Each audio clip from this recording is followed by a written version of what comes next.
Hello, welcome to Pod Mavericks After Dark. This is Kirk Henderson and Josh Bowe. We are joining you on Friday night. It's about 10:20 here in the Central Time Zone, and the Dallas Mavericks just played their second straight barn burner of a game, coming away with their second straight clutch victory, defeating the Brooklyn Nets 125-120. Josh, how you doing? I'm doing pretty good.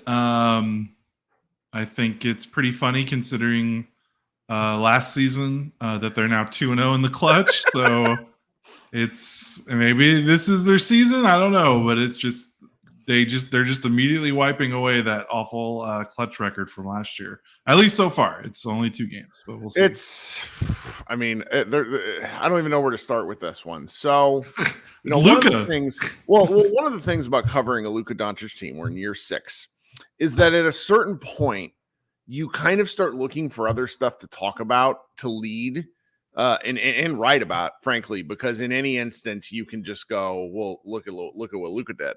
And this felt like a special Luka game very early on, but how special was kind of going to be the question, because, for those of you who might have, only kind of casually paid attention, flip back and forth between Rangers and Stars, the Mavericks had a chance in the second quarter to just bury the Nets. They were up by a few points, and then they had multiple possessions in the middle of the second quarter where they had awful turnovers or missed shots.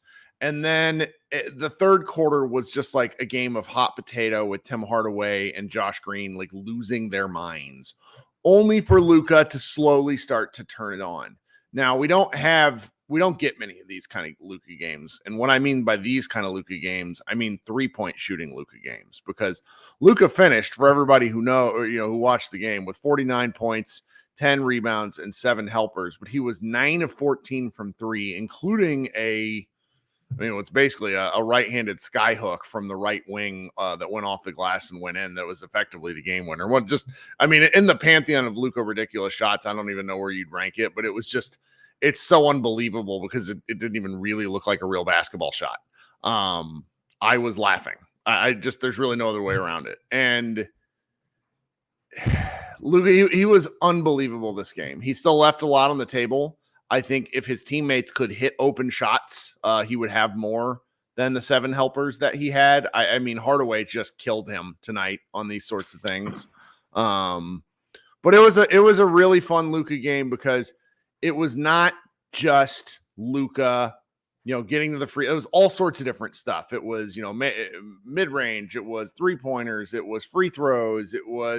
I had a great time watching it, and it really snuck up on you where all of a sudden he has 40, then all of a sudden he has 49. What did you think?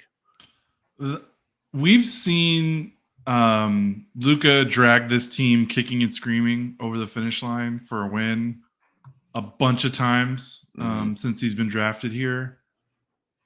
That might be his best one yet. And really? I mean, maybe the 60-point, 60-20, 10 game against the Knicks last season. I mean, that one was pretty remarkable. That's the only one I think that can top this one. But sure. I mean, this game they should have lost this game. Yes.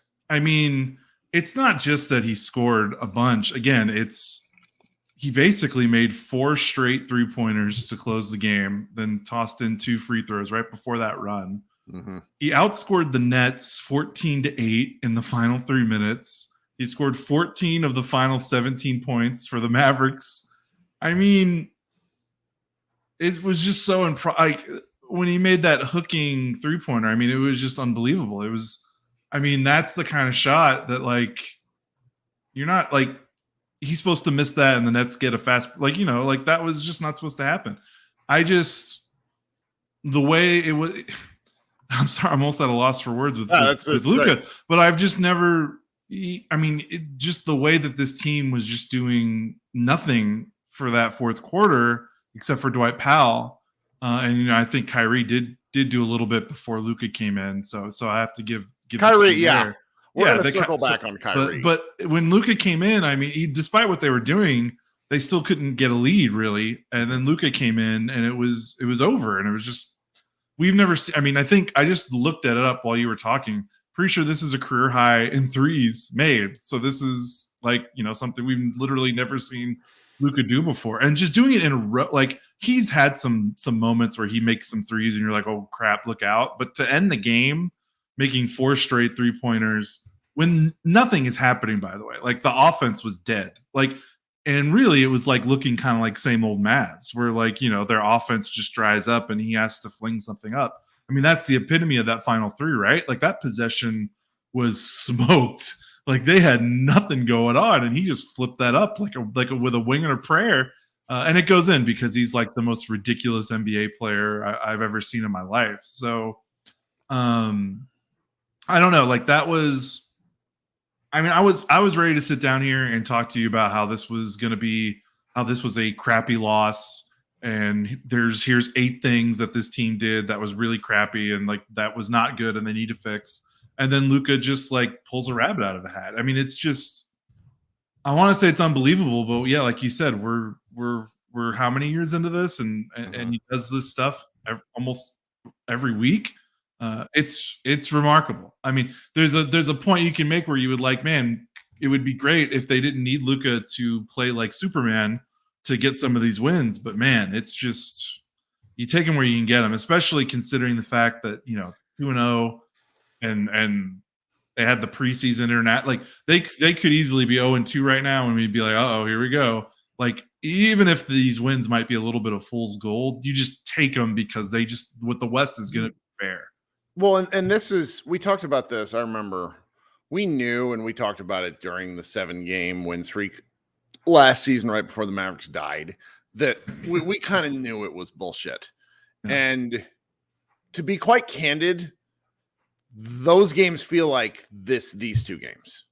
I'm not learning this enough. This game especially felt like one of those games from the Now, that's not to say I'm not enjoying it. Like wins are fantastic. And like you said, you've got to mark up wins.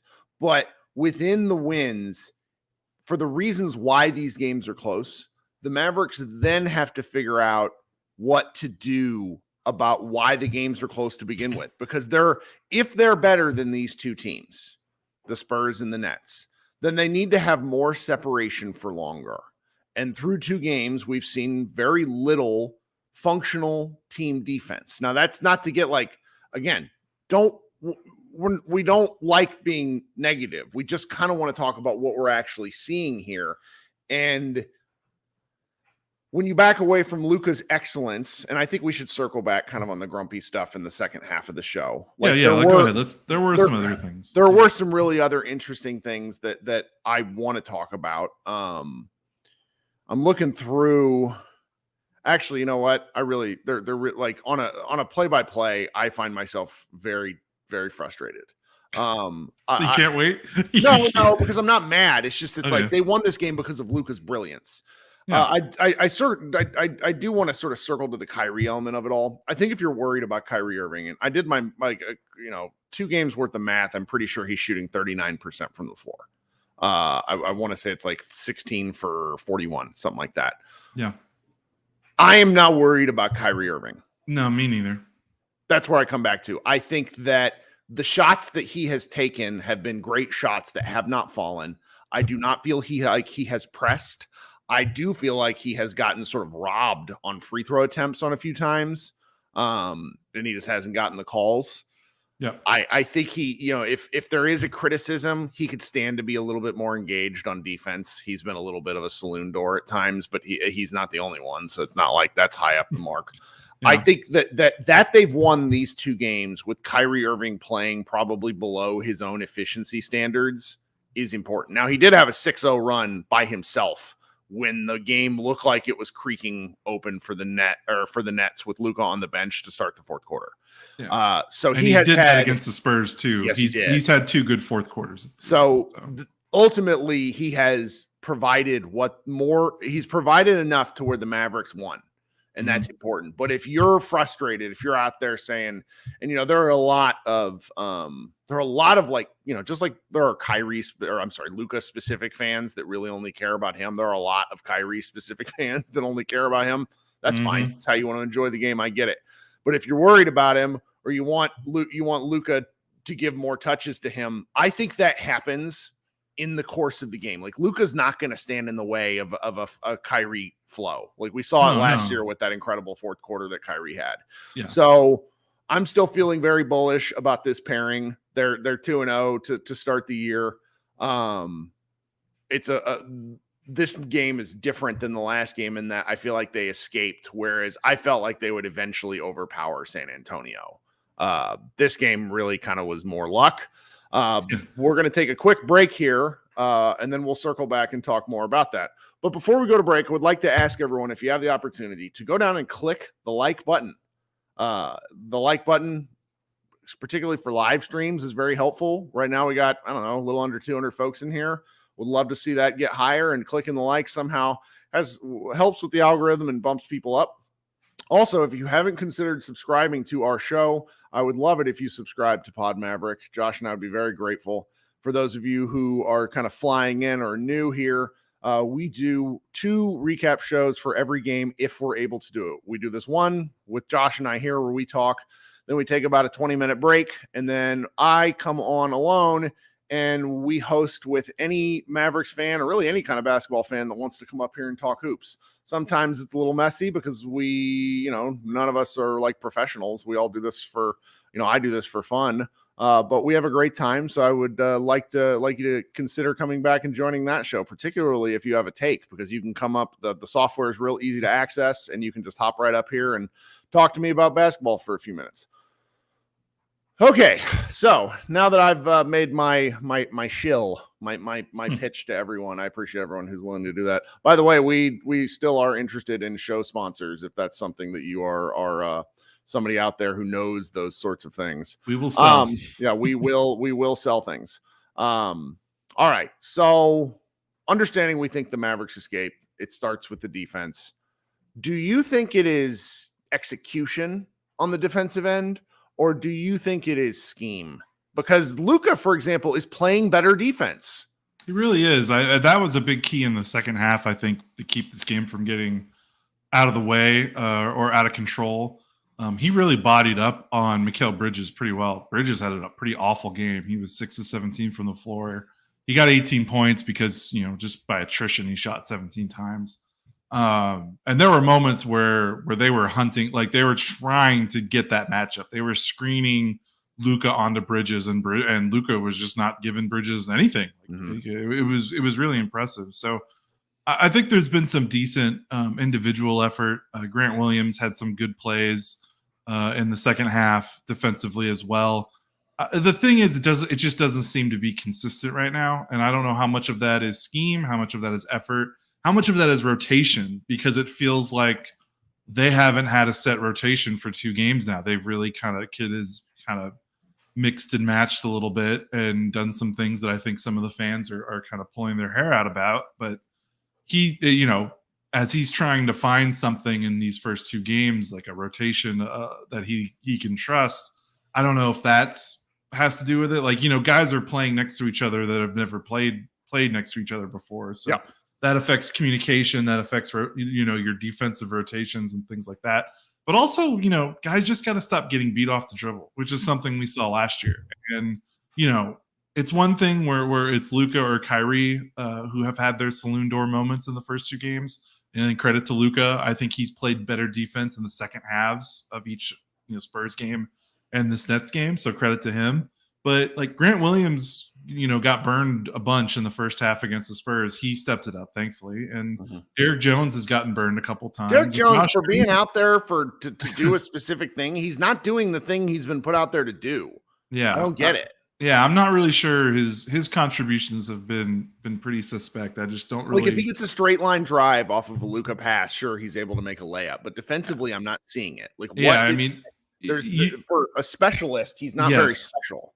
right. He's on the floor for his defense because you look at his 2 games. You know, he's missed all his 3-pointers. He's only scored off some, like you said, some wide open layups and stuff. So, but you take that if he plays really good defense for a couple of minutes here and there. But I don't think it's been that impressive.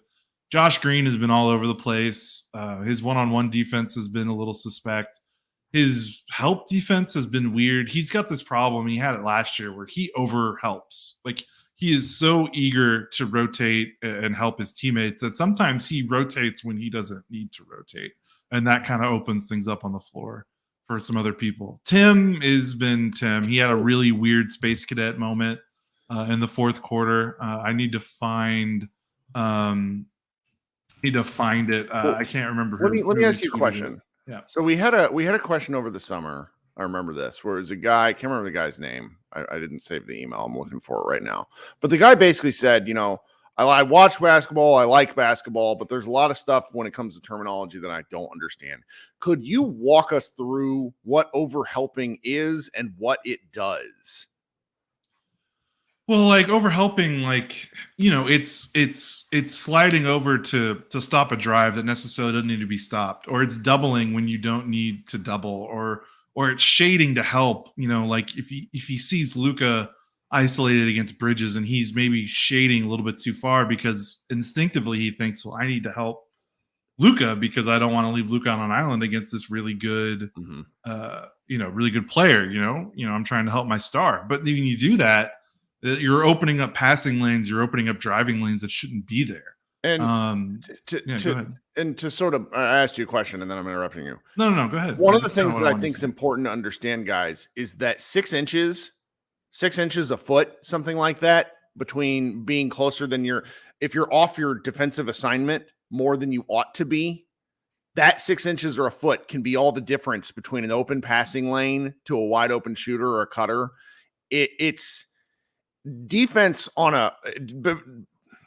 defense at a basketball level is really difficult to master, but it's really pretty straightforward to explain. And then you get into like the nitty gritty and when you have all these athletes and length and arms, it's really difficult.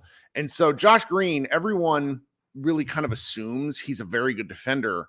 And I think he has the tools to be a good defender. But for the better part of 2.5 years, I have seen him make mistakes that lead to his teammates getting hung out to dry. It's a lot easier at the big man level to see mistakes. You know, that's why Lively is so interesting to us. But like JaVale was so awful because JaVale would just hang his teammates out to dry with overhelp on situations because it forces everybody else to have to rotate down a man. There's a lot more to this. I sort of put you on the spot with that, but it's like, it's very frustrating to watch because what happens is that when there's a breakdown one place, there's inevitably a breakdown in the next part of the kinetic chain in the defense with these 5 guys having to play in sync. And if they've not played a lot together yet, mistakes are going to happen. But a mistake based on overhelp is very frustrating because it causes a problem before it needs to happen. It kind of drives you nuts when you watch it on tape later. And Green is just really rough at it. Yeah, and especially when it's coming from, like Green, like he needs to be a plus. Like they need to be good at defense when he's on the floor. Because again, as much as they've brought in reinforcements defensively, your 2 best players are still Luka and Kyrie. You still playing Tim Hardaway Jr. a lot of minutes. You're still, Dwight Powell played a lot, came back in the rotation. Like you still have some one-way players that you have to account for. So if Green is not fulfilling his job on the defensive end, like you said, that cascades again and just makes things a lot harder.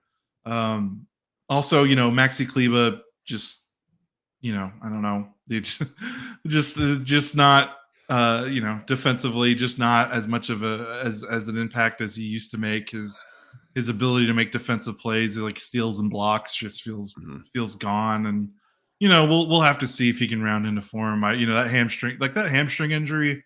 Credit to him for coming back last season. Like that's a season ender for I don't know how many guys in this league.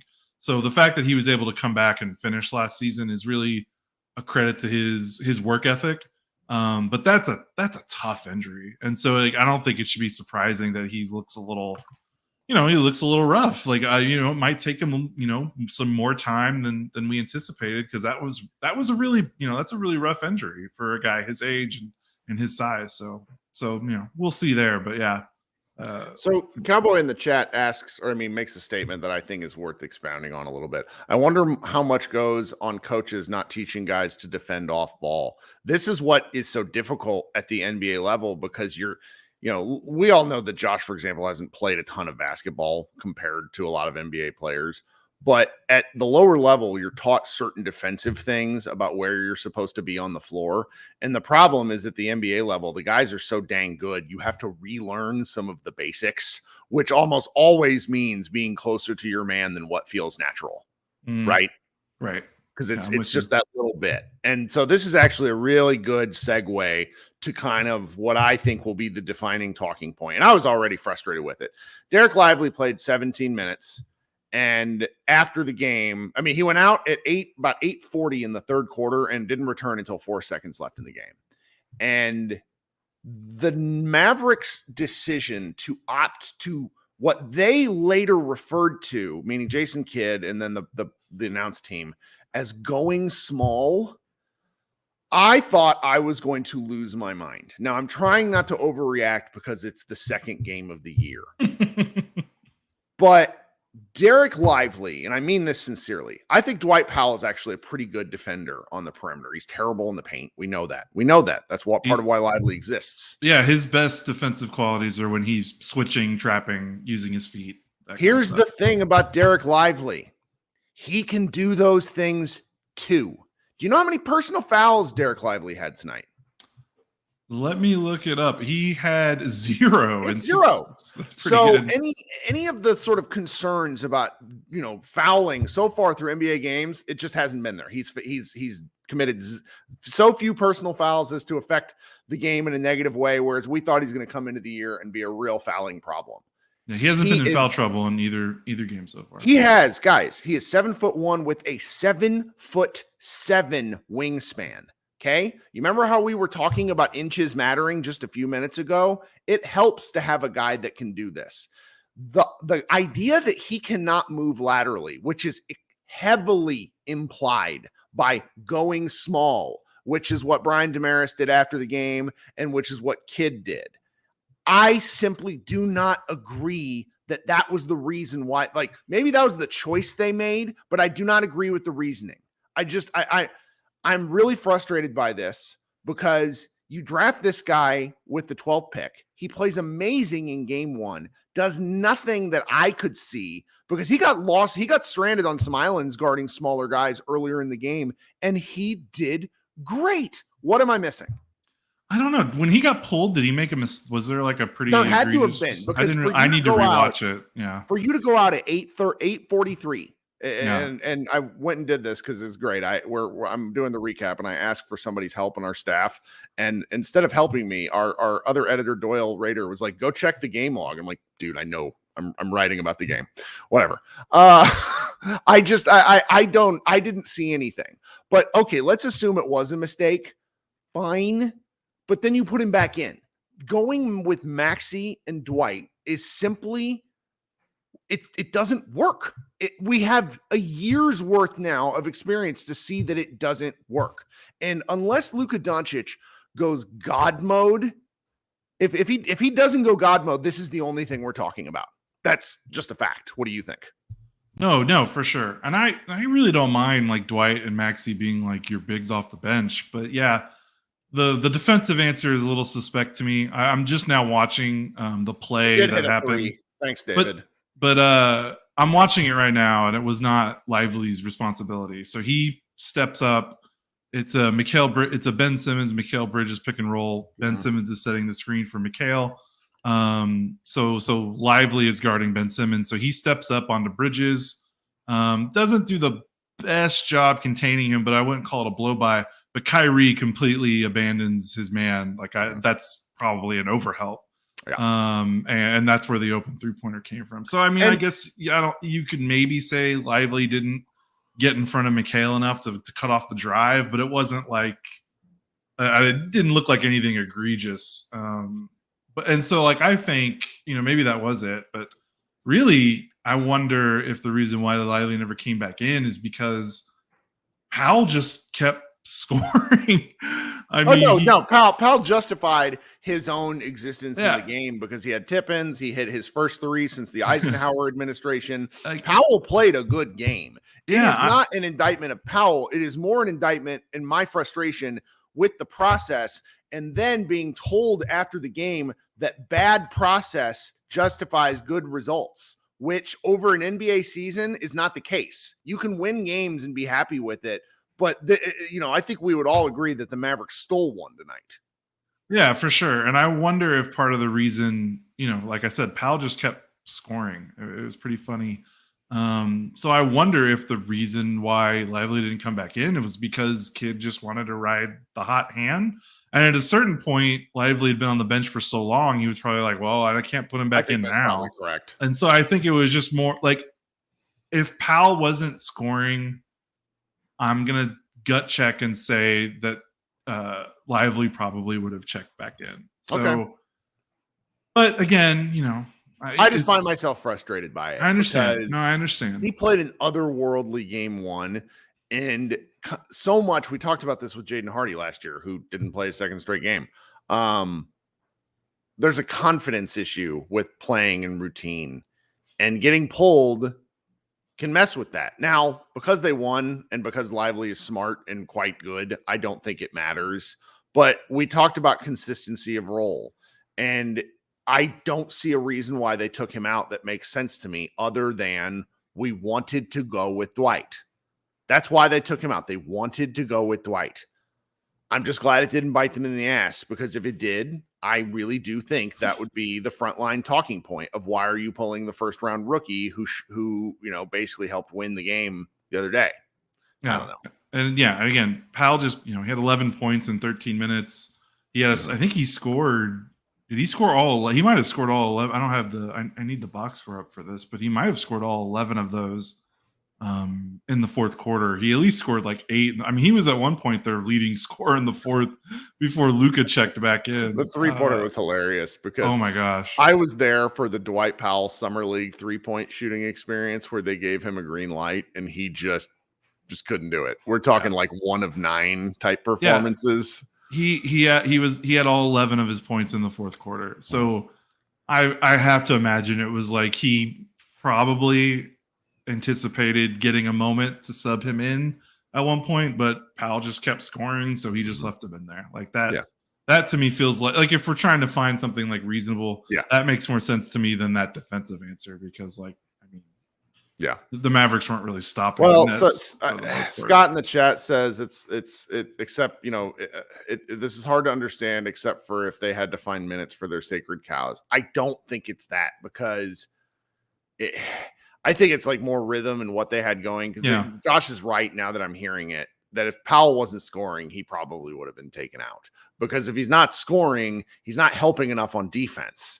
Because at that point, like Powell still finished at one point. Yeah, Powell was a -6 to finish, and he was in a significant portion of the third and fourth quarter when they were getting waxed. And the only reason his plus minus isn't worse is because he was also in there when Luka was going to town. So it is what it is. Single game plus minus is not a bellwether. It's a thing that I look at to be like, all right, is his impact much? We used to do this with McGee a lot, where people would tell us how good his stats look. And he's like, guys, he had 4 rebounds and 4 points, but he was a -7 in 6 minutes. So, no. And the thing, this with Carlisle, you could say this, but like, I don't necessarily think Powell is one of Kidd's guys. No. But Powell Kidd has been job. Here through this. Yeah, I know. But I'm just saying, like, he's been here through, like, Kidd has tried to replace him every single, like, I don't think this is like him leaning on a dude that he just can't quit necessarily, and more just, like you said, the flow of the game maybe didn't see a point where, he felt comfortable taking Powell out and putting Lively back in. So it's maybe not the answer anyone wants to hear, but that's probably what. Well, I do got one question. What do we make of Tim Hardaway?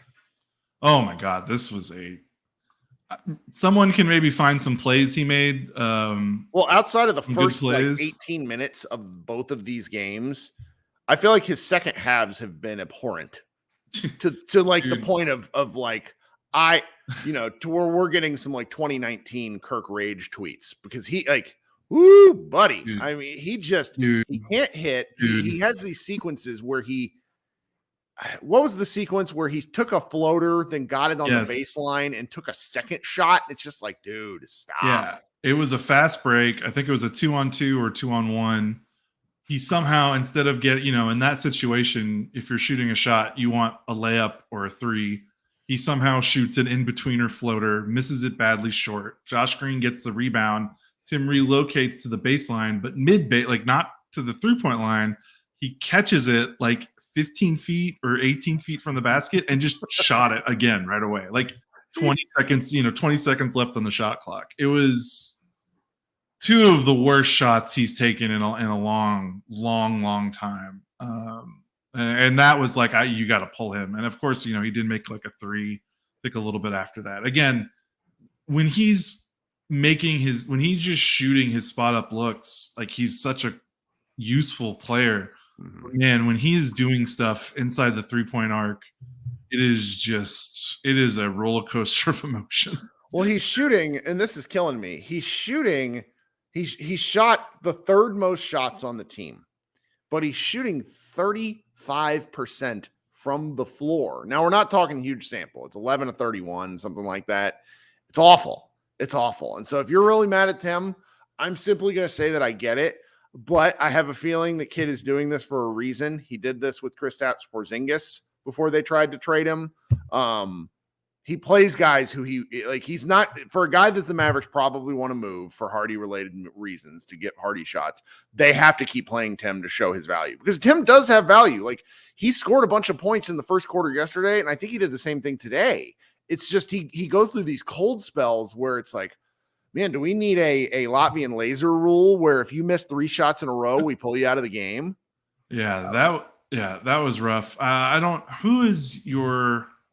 This is bad to do live, but who's your guy from Slovenia? I can't remember. He does like some media. Mate? Yeah. No, we know his talk. No, yeah. Sport, like his handle is like Sport Info. Yeah, that's Mate. Yeah. Sport Info. Okay. Give me a moment. Can I send you a link to send you if you want to play this? Oh, will this be how long is it? Let's see. Where is it? It's the best live audio. If the answer is questionable, the answer should be no. It's 7 seconds long. Oh, 7 seconds is fine. I played like a minute of video, and that's why we got waxed. Yeah, send it on over to me. Okay, I'm gonna put it in the chat. Oh, in the chat. Is that the best? How do I send it to you? This is we have like 9 means of communicating with each other. Yeah. Oh yeah. Here, I'll put it in Slack. Hold on. Yeah. Sorry, everyone. But I want you to watch. I want you to watch this. I want you to watch this before we stop. Okay, I like this. This is how we win. Is we figure out this sort of stuff. Sorry if anybody can hear my laundry going off in the background. Just top notch work here by your good people at Mavs Moneyball. I told somebody the other day we need an editor, or not an editor, let's see your Chrome tab. We're gonna go Matei Sport Info. All right, you guys see this here? Is it pulling up? Yeah, there it is on the screen. So we're gonna maximize this real quick. This is just 7 seconds of video. So restart it, get it all the way to the beginning. Okay. Who am I watching? Tim. Look at Tim. We're gonna watch it one more time. Dude, what are you doing? One more time. What are you doing? That's magical. Back to the ball, trying to tell someone else to pick up his man in a half-court set. Like, for those who are listening, I kid you not, his back is to the ball. He's standing at the 3-point line, facing the opponent's goal, yelling at someone else to pick up their man as his man hits the 3. Oh my god! Like, dude, like that combined with those shots he was taking in the second half, like Dalton has this gif of Tim spinning around twice in a circle because he can't figure out where his man is. I think of it often. Yeah, it is. And I mean, again, it's a miracle the Mavericks are 2-0 with how some of these guys are. I'm glad they're 2-0 though, and I think that's where we settle. The Mavericks will play again. They play. So we have 2 days off. The first kind of 2-day off start to the season. So we know no games Saturday, no games Sunday. Yeah. They play again on Monday. Who do they play on Monday? You would think that I would know this, being the site manager, but that is not a thing. It's happening. Oh yeah, this is great. The first Memphis game, which they're coming off a game with so they get to play the Wizards tomorrow, but they lost to the Nuggets tonight. And as I understand it, so they're 0-2 to start the year. As I understand it, the Nuggets game was like a knife fight. And it's So I'm really looking forward to that one. That one will be fun. That one will be really fun. Yeah. Can I make one more point before we go? Because Please. we're wrapping up. So I just want to say this Luka performance again. It's insane, but I want to just urge a little caution. I mean, people are going to probably pick this apart for being negative, but we're 2 games in, 2 clutch games, 2 clutch wins that basically Luka had to take over to win the game because he was incredible down the stretch against the Spurs. 33 points, 13 rebounds, 10 assists, over 50% shooting. Then, of course, tonight, 49 points, 9 3-pointers, no turnovers. No turnovers, by the way. That's amazing. That's another thing that's another reason why they won the game. They had 9 turnovers and Brooklyn had 15. Kyrie had 0 turnovers as well. So Kyrie and Luka, 0 turnovers for them. So that's probably low key why they won the game, besides Luka brilliance. But again, last season he had stretches before the All-Star break, before February, where he was doing stuff like this. Mm-hmm. And I know that they're kind of mixing up his minutes a little bit, so he's not as maybe gassed in the fourth quarter. He's not playing full first quarter. I know that they're doing stuff, but again, the shots are the shots. Usage is usage.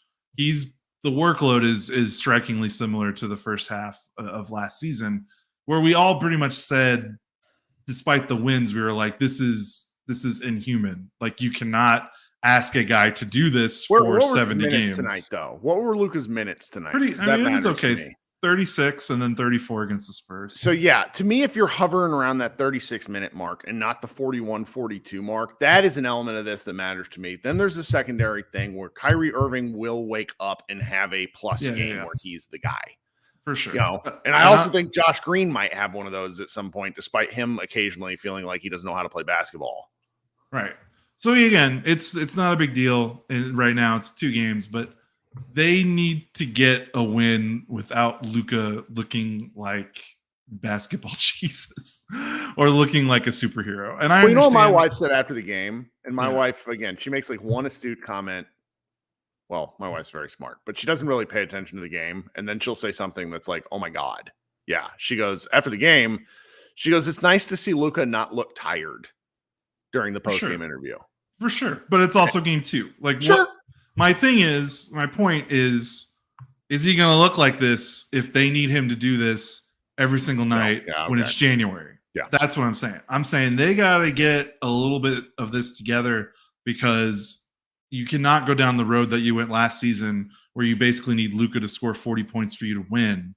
Like, they just need, they can do all the minutes tweaking, rotation tweaking, all this stuff in the world, but no guy can hold up for 82 game season if this is the load he's expected to carry. So again, like you said, the counter is Kyrie will come around. Josh Green will keep playing better. Like, they will get some better performances. Yeah, I'm just saying it needs to happen. Like, the whole they team cannot rely on Luka tonight on offense. That's like like, you go through the box score and it's like, yeah. I'm just saying it's a great. I just hope they do not need Luka to keep scoring 40 to win, because I just don't want him to wear out again in January. They need to be able to get through some games where they just don't need him to be a superhero. I don't think that's that much to ask from this roster. So again, I think this gets solved when Kyrie rounds into shape. So we'll see what happens there. Yep. Okay, guys, it's 11 o'clock on the dot, which meant we went a little longer than I want us to normally go. But when the conversation's good, you keep it going. I will be back live in about 15 minutes. So if you want to hang out, switch over to the other YouTube and be ready for me to go live in 15 minutes. I really want your participation. We had a great time talking ball. Shout out to my guy Austin again, whose internet was from the 1990s, and he could not join our show after 4 attempts, but he finally did. And we had a couple of first-time joiners. It's really fun. It's nice to talk, like literally talk basketball with your friends. I can't express that enough, because when you talk over a screen, you talk over Twitter, it's so easy to misunderstand people. But like, having a basketball conversation is fun, and you should want to have fun with me for at least another hour. I'll be right back. This has been Kirk Henderson and Josh Bowe. Thank you so much for joining. Please take the time to subscribe, leave us a review, shoot us an email. Where is our email thing? I knew that. It is podmaverickpodcast@gmail.com. We'll be back here shortly. Thanks so much for spending time with us. Go Mavs.